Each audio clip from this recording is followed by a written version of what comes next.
The Rookie is a free serialized audiobook meant for mature audiences. Written and performed by #1 New York Times bestselling novelist Scott Sigler. For links to order a young adult version of this book without all the cussing, in print, ebook, or audiobook, visit scottsigler.com/therookie, one word. This podcast contains mature situations, adult language, and lots of violence. Listener discretion is advised. Hello, you junkified chunk of sweetness. I am so close to being finished with Shakedown, book 1 of the Crypt series. Heck, I might be done by the time you hear me saying these wonderful, wonderful words. So for now, let's focus on The Rookie. 4 episodes left, including this one. Then we will have our world-famous Q&A episode, which we do at the end of every podcast novel. And we do that live on Sigler in Place, our weekly live stream that we show on YouTube, on Twitch, and on Facebook. A real girl herself will read your questions to me, and I will answer live. That episode will take place November 30th at 6 p.m. Pacific Time, 9 p.m. Eastern Time, 1 a.m. GMT. You should join us for the live event. It's very fun. We have many junkies in the chat room. It's a grand old time. You can see my smiling face, A's smiling face. It's a whole bunch of happy is what it is. You can watch those every Wednesday, again at 6 p.m. Pacific Time, 9 p.m. Eastern, at facebook.com/Scott Sigler, twitch.tv/Scott Sigler, and youtube.com/Scott Sigler. I do it every week. There are weeks where we're traveling, we go doing a pitch in LA or something like that. So, and we announce it always on Facebook. We announce it on Twitter. We announce it as a text. By the way, if you're not getting our text, send the word SIGTEXT, one word, SIGTEXT, to 855-955-5095. That gets you on our text list. We send out one maybe once a week, maybe once every other week, depending, letting you know all the fun stuff that is going on. Plus, everyone who is signed up for that text list, when we will launch our new website sometime in 2023, early 2023, you'll get a big fat 10% off coupon that you can use to buy all of the stuff that you like. Hell of a deal. So, if you have a question about The Rookie or the GFL or anything Sigler related, you can email that question to info@emptyset. We will get it on our Q&A episode. And if you wind up missing the live stream, don't worry. We strip that audio out. We put it in the podcast feed. That Q&A podcast episode will run December 4th, 2022 in this very feed. Let me get you caught up in the story so far. And then we're all going to go do the Chang Bang.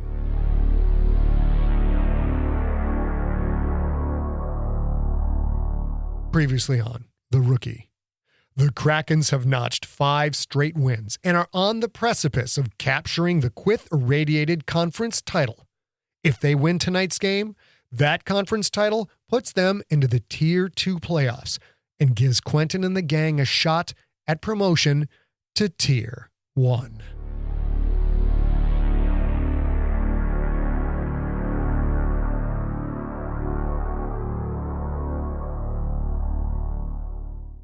Don Pine dressed for the game, but had about as much a chance of seeing field time as the Purist Nation had of winning the Intergalactic Sentient Peace Award for good deeds done to other species. The team still didn't know, save for Virak and Quentin, but Hokor the Hook Chest knew. Greedock had obviously informed his workaholic coach that Donald Pine, 2-time Galaxy Bowl champion, 1-time league MVP, and erstwhile savior of the Ionath Krakens franchise, had been taking Hokor's detailed game plans and basically using them to wipe his ass. Pine had gone from starter to the doghouse faster than a ship moving in punch drive. At least thus far, Hokor hadn't told anyone else. Too many beings now knew. It was only a matter of time until the rest of the team discovered Pine's horrible secret. And when it came out, Pine's presence would be most unwelcome in the Krakens' locker room. But Quentin didn't have time to worry about that shit right now. It wasn't his problem anymore. He had a whole new set of problems, 44 of them to be precise, each one wearing the metallic silver uniforms of the Quyth survivors. A losing team, my ass. The only thing that matters is how they match up against us, and they match up very well indeed. The survivors weren't a losing team. They were an enemy. an obstacle standing between him and his dream. No, far more importantly, the survivors were standing between his team and his team's dream. There wouldn't be any fucking interceptions today, just completions, just a calm, methodical march down the field, and a strangulating game of ball control and field position. He wasn't going to give the survivors any chances to get into this game and get a very erroneous thought in their brains that they had any right to be on the same field as the Ionath motherfucking Krakens. Ball control. It's ball control, it's patience, it's field position. Ball control.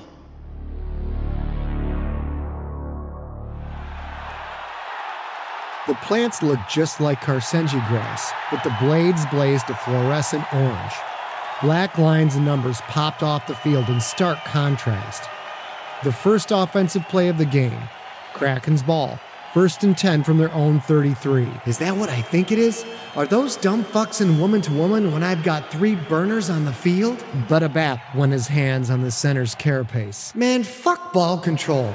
Let's go downtown. Flash! Flash! Heads and eye stalks turned to look at him, waiting for the audible. He was changing the play at the line. Blue 22! He shouted down the left side of the line. Haywick had been lined up 3 feet to the left of Rick Warburg. Haywick jogged another 10 yards to the left, her defender following. She stopped, stood, and waited for the snap.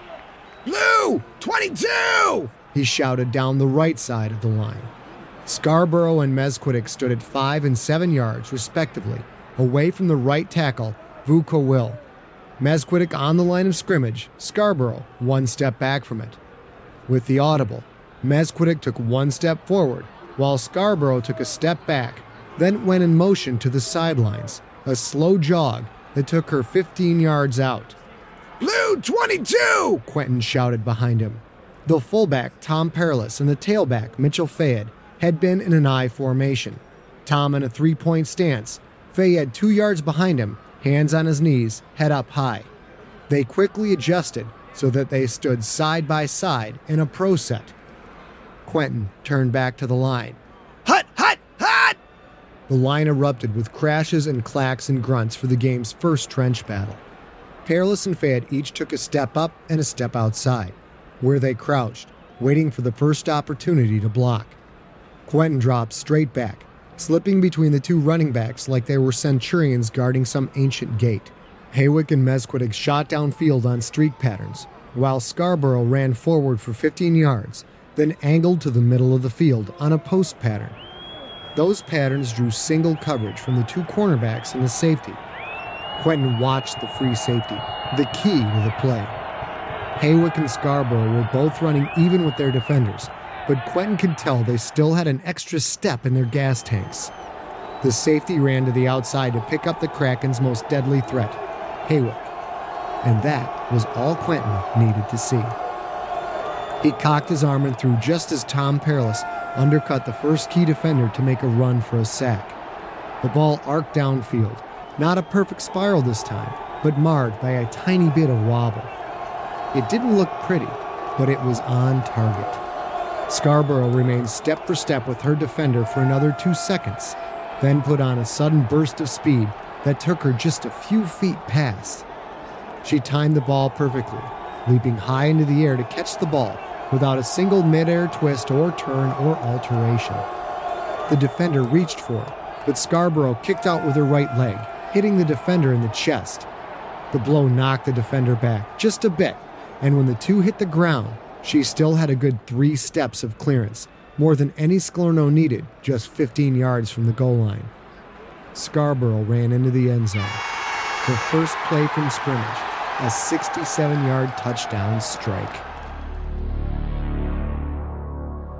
The rest of the game brought more of the same. Quentin had never felt so in sync before, not even in his Purist Nation days. He knew exactly where his receivers were at all times. The receivers seemed to read his thoughts, breaking off patterns to find the ball already in the air, moving to open spots in perfect time with any of Quentin's scrambling efforts. He saw every defender, every disguised coverage, every blitz. He saw the sideways rolling Quyth Warrior linebackers, and knew when they would pop up into a pass-covering stance. When he ran, he knew when they would lean in for the tackle, when their balance was all forward, and that told him just when to spin. Juke moves just didn't work on him, but half the time, spin moves left them falling flat on their face.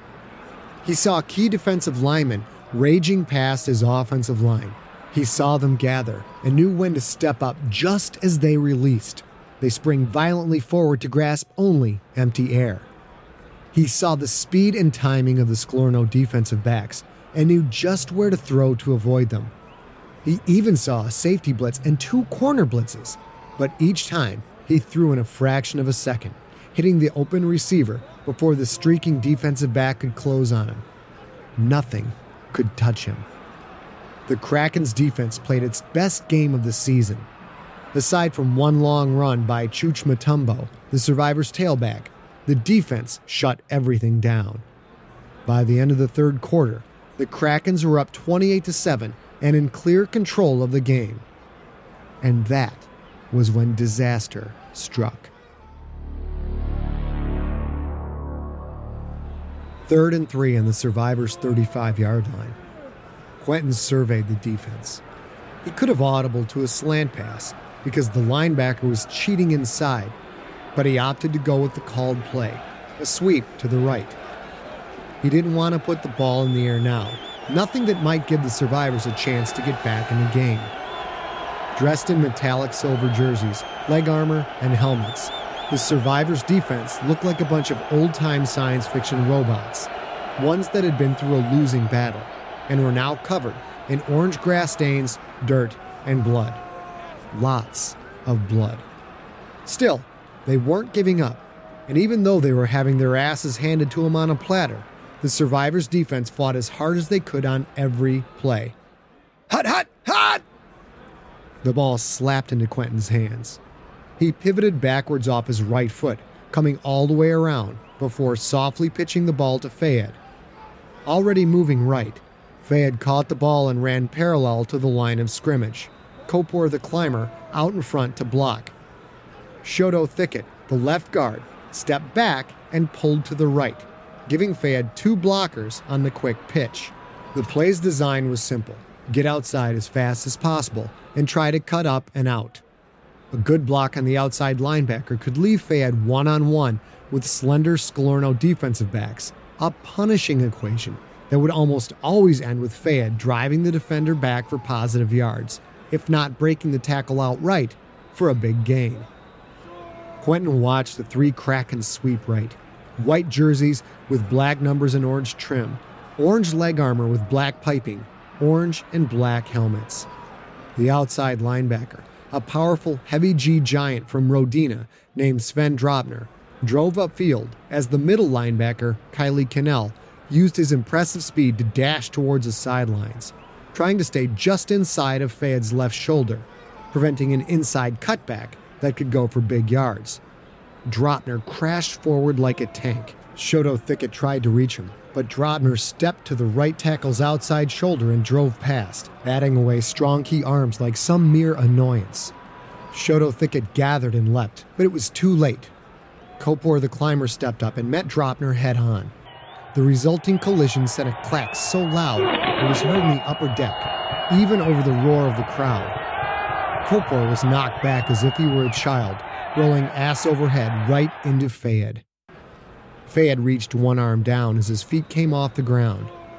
His extended hand met Kopor's shoulder pad. Fayed pushed off quickly, an amazingly athletic move, his arm absorbing the shock. Instead of being knocked over, he was simply knocked back. His lithe feet landed on the ground. He stumbled once, then recovered and headed for the sidelines. Fayed's athleticism was a wonder to behold, but Cannell was no slouch and used Fayed's momentary stumble to close the gap. Cannell dove, his big fingers grabbing handfuls of Fayed's jersey.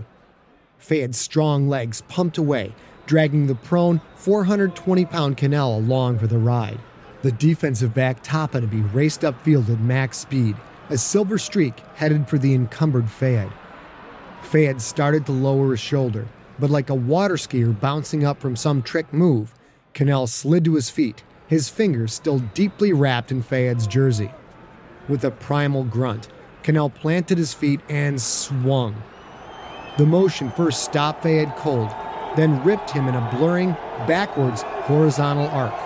At the end of the arc, almost 360 degrees from where he started, the white jersey blur met the oncoming silver jersey flash of Toppinaby. With a crack that made the Drottner Couport collision sound quiet by comparison, Quentin winced as the two came together. The crowd oohed in satisfaction, most of them probably wincing themselves. Cannell pounded his chest like a gorilla, playing to the crowd. Toppinaby slowly rose to her feet, stumbled, then fell. Fayed didn't get up. His foot twitched, and the fingers of his left hand opened and closed spasmodically, but he didn't get up. He was laying face down. Actually, he should have been face down, because his stomach and chest were on the ground, but his face was actually looking up. "Oh, hi, one!" Quentin ran to his teammate. Fayed's eyes were wide with terror. He tried to breathe, but couldn't seem to draw air. His head was turned so far around, he could have almost looked down and seen his own spine. "Oh, Fayed!" Quentin reached for his teammate, then kept his hands away, remembering someone telling him once not to touch a head or a neck injury. Fayed said nothing. His foot kept twitching, but his hand suddenly stopped the spasmodic opening and closing. The fingers froze in mid-move, curled and rigid like a talon. Quentin was distantly aware of a med sled racing out and Doc fluttering down next to Fayed. Quentin felt a hand, or a tentacle, he didn't know, grab his shoulder pad and gently pull him back. Doc pulled a laser scalpel from his bag and deftly sliced off Fayed's back armor. Doc then removed a small rectangular device. He punched a few buttons on the device, then pressed it against Fayed's back. There was a sickening, squelching sound as tendrils reached out of both sides of the device and penetrated Fayed's skin, curling in towards the spine. A soft light started flashing on the device. Bump, bump, bump, bump, bump, bump. Doc zipped to the med sled and maneuvered over the top of Fayed's body. The metallic tendrils reached down. The med sled lifted, and Fayed rose off the ground without his body moving an iota, like some magician's trick of levitation. Doc flew off the field, the med sled moving behind him, slowly, so as not to jostle Fayed. As the carton patient slid noiselessly towards the tunnel, Quentin's sharp eyes remained fixated on the orange light. Bump, bump, bump, bump, bump, bump. Nothing. Before Fayed slid into the tunnel, Quentin knew the orange light had stopped flashing. Quentin finished the game. He didn't know how he did it, but he did it nonetheless. He even scored another touchdown, this one a 12-yard run. He had to do the running himself. Yasud's face went pale each time Hokor called his number, and ran with all the intensity of a galley cook. When the game was on, Quentin didn't have to think about it. Either ran the offense on the field, every last scrap of his intellect devoted to analyzing the defense, or he sat on the sidelines, intently studying a holotable of the last series, in case he found a weakness to use on the next possession. But when the final seconds ticked off the clock, and the scoreboard read Krakens 35, Survivors 7, he didn't have anything left to distract him. The team gathered in the central meeting room. Hokor stood in front of the holoboard as usual. Except this time, his eye wasn't black or orange or even pink. It was deep purple, opaque purple. Quentin had never seen that color before, but somehow he knew exactly what it meant. First of all, I want to sing all of your praises for a hard-fought game. We played and won as a team. I have very little to say of negative things. The INF Krakens are now the champions of the Quyth Irradiated Conference. A half hour ago, that same phrase would have drawn a deafening roar from the assembled players. Now it was met with silence, a silence broken only by some human trying to clear phlegm from his throat. We, have lost one of our warriors. Hokor looked down at his palm top. Mitchell Fayed suffered a severed spinal cord and a collapsed lung. Doc tried to use the Galthier spinal cord controller to regulate Fayed's breathing and heart rate, but there was too much damage, too soon. Attempts to repair the damage and reanimate him have failed. Quentin looked over to the source of the sob. John Tweedy, big, dangerous, deadly John Tweedy, sat on a bench, his elbow on his knee, his forehead propped on his hand, his eyes squeezed shut, his solid shoulders shaking in time with his sobs. The noise seemed to open a dam of emotion. Other humans started sobbing, or sniffling, or coughing to hide their self-perceived weakness. One of the key linemen produced a long, serrated knife. They passed it from one to the next, taking turns cutting a long gash into their own upper left arm. With each cut, black blood spilled down in a noisy, splattering rivulet, spreading across the tile floor. They're letting their own blood, so it can join Fayed's blood on the field of battle. Masal the Efficient silently slipped out of the Quyth warrior locker room. He walked over to Virak the Mean, who sat limply on the floor. Masal opened the box and removed a metallic, pen-like instrument. The instrument hummed lightly as Masal started moving it across the chitin on Virak's left forearm. Chodo the Bright stood behind Virak, Killik the Unworthy behind him, a line of Quyth warriors slowly forming. Quentin didn't recognize the new writing on Virak's shell, but he knew it was a Quyth rendition of Fayed's name. It stunned Quentin to see a human name being written on a Quyth warrior's shell. But that's what Fayed's constant, punishing work ethic had meant to everyone. Quentin felt cold. Fayed had been on the field with him, battling away, not even an hour ago. And now, he was gone. Horrible injuries were part of the game. Big bodies, strong bodies, and speed. Force equals mass times velocity. Beings got hurt, but then beings got fixed. All the plaques he'd seen in all the stadiums, commemorating those who died on the field. And it seemed somehow distant. Something from the game's past, from before the reality that embraced him once he joined the ranks of the elite. Fayed was dead. Quentin wasn't about to let that death be for nothing. He looked to Donald Pine. Instinctively, he expected Pine to stand and say something, anything, talk of how the team would win for Fayed. But Pine said nothing. He just sat there, head bowed. He was a disgraced man, and even though the team didn't know it, he knew it. Don Pine was broken, his mantle of leadership gone. With sudden clarity, Quentin realized that he now held that mantle. Something had to be said, and he was the only one who could say it. The team started to head to their separate dressing rooms when Quentin stood and spoke. I need to say a few words. The players stopped where they were. They looked back at him. They looked at him in the same way that he had just looked at Pine. They wanted someone to lead them. Fayed! He started to talk, but his voice cracked. He felt his throat thicken, and tears tried to fight their way out of his eyes. He held his eyes shut tight and took a deep breath. The machine. He was a great running back. All he wanted to do was play Tier 1 ball. That was his dream. Quentin looked around the room, in turn looking each player in the eye. His voice suddenly changed, from on the verge of tears to a cold steel baritone that rang through the soul of every being in the room. He's still with us. He's still on this team. And if we make it to Tier 1, he makes it to Tier 1. No one in this room is going to let him down. Coach, who do we play? Hokor tapped a button on his palm top. We have the second best record in the tournament, based on a point-scored tiebreaker with the Texas Earthlings. That means we have a bye in the first round. We play the winner of the Texas Earthlings and the Errol Archers. Quentin nodded slowly, turning so that he could look every player right in the eyes again. None of them said a word. A bye. That means we're automatically in the semifinals.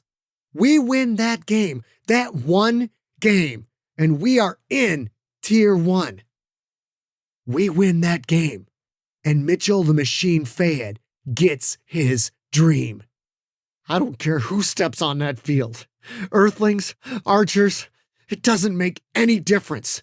Either way, they're going down. Quentin nodded once. The team nodded once. Quentin Barnes walked to the human locker room.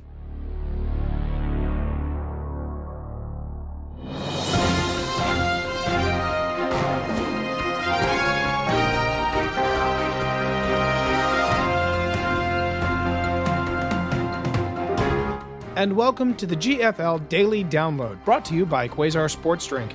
Introducing their new flavors, Ancestor Apple and Billabub Berry. Earthlings face Kraken in Tier 2 semifinals by Kingen the Witty. Earth Associated Press. In a game that really wasn't as close as the scores indicate, the Texas Earthlings defeated the Ariel Archers 21-17 to advance to the Tier 2 semifinals. The Earthlings faced the Ionith Krakens, champions of the Quyth Irradiated Conference. The Earthlings defense led the way, allowing only 10 points. The Archers managed one defensive score to keep it close, a 22-yard interception return for a touchdown by Minneapolis. Earthlings linebacker Alonzo Castro was named the game's most valuable player. Castro, a rookie from the Sigurd Norseman of the PNFL, had 8 solo tackles along with an interception and a critical quarterback sack, his 5th of the season. Castro's speed has taken our defense to a new level, said Earthlings coach Pat at the Calculating. Teams have to watch out for him, and that helps keep double teams off of Choco Thillett. Choco Thillett, the Earthlings' all-pro defensive tackle, finished the day with 2 sacks and 5 tackles. He, Choco Thillett, was basically unblockable, said Archer's coach David Dajardin. We couldn't do anything with him. He injured 3 linemen. I'm glad the season is over because we couldn't even field an offensive line right now. He's the hardest hitter in the game. Offensively, the Earthlings moved the ball with an efficiency and didn't give up a single turnover. Quarterback Case Johansson went 21 out of 34 for 225 yards and a 12-yard touchdown pass to running back Peter Lowachi. The Earthlings utilized a ball control offense, chewing up the clock by relying on running back Pookie Chang. Chang racked up 122 yards on 27 carries, including touchdown runs of 3 and 7 yards. And that is your GFL Daily Download. Give us an uplink and we'll give you all the scores fit for print.